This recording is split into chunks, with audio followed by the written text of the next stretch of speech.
પાણી અને મચ્છરજન્ય રોગચાળો સતત વકરી રહ્યો છે। આ વાત સુરતની થઈ રહી છે। નવી સિવિલ હોસ્પિટલ દર્દીઓથી હાલ ઉભરાઈ રહી છે। રોગચાળાના કેસમાં એટલો બધો ઉછાળો આવ્યો છે કે બેડ પણ હાઉસફુલ થઈ ગયા છે।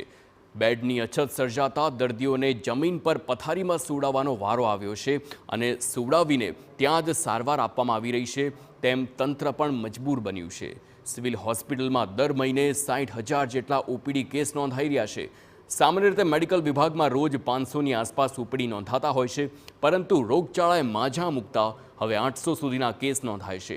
ઓપીડીમાં આવતા મોટાભાગના દર્દીઓને દાખલ કરવાની ફરજ પડે છે, તો હોસ્પિટલના બેડ હાઉસફુલ થઈ ગયા અને સુરત સિવિલમાં કુલ 1250 બેડની વ્યવસ્થા છે, જ્યારે દર્દીઓની સંખ્યા 1350 જેટલી થઈ ગઈ છે। દર્દીઓ માટે નીચે પથારી કરીને હાલ તંત્ર સારવાર આપી રહ્યું છે। બેડ ઉપર નહીં પરંતુ નીચે પથારી પાથરીને સારવાર કરી રહ્યા છે, સૂઈ રહ્યા છે। ત્યારે સત્તાધીશોને પૂછવામાં આવ્યું કે આવું કેમ, તો સત્તાધીશો ચૂપ છે, કઈ આંખ આગળ કાણાડા કરી રહ્યા છે। વાતમાં અમને દુઃખ છે અને મારું એટલું જ કહેવું છે સત્તાધીશોને કે આવી પરિસ્થિતિ ન હોવી જોઈએ। જ્યારે લોકો વ્યારાથી, ભરૂચથી, સોનગઢથી કે અલગ અલગ જગ્યા પરથી સુરતમાં માત્ર સારવાર માટે આવતા હોય ત્યારે આ રીતના પરિસ્થિતિ ઉભરાય તે વાતનું ખૂબ જ દુઃખ સાથે મારે કહેવું પડે છે।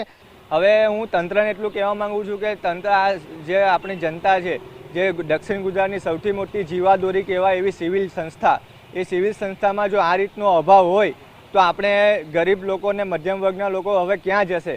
જ્યારે મોટી મોટી હોસ્પિટલો, પ્રાઇવેટ હોસ્પિટલોમાં આપણે જોઈ રહ્યા છે કે એટલો બધો ઘણો બધો ચાર્જ એ લોકો વસૂલ કરે છે, એટલે આપણે સિવિલ હોસ્પિટલમાં આવે છે સારવાર લેવા માટે, અને ત્યાં જ જો આ રીતની સારવાર એમને મળતી હોય, આપણે જે રીતે જોયું, તો એ ગરીબ માણસ ને મધ્યમ વર્ગ માણસ હવે ક્યાં જશે? આપણે તંત્રને સવાલ પૂછવો જરૂરી છે। દર્દીઓની સંખ્યા તો ફૂલ બેડ છે।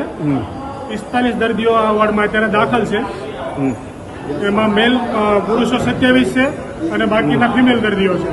પુરુષોના અલગ વિભાગમાં રાખવામાં આવે છે અને સ્ત્રીઓને પણ અલગ વિભાગમાં।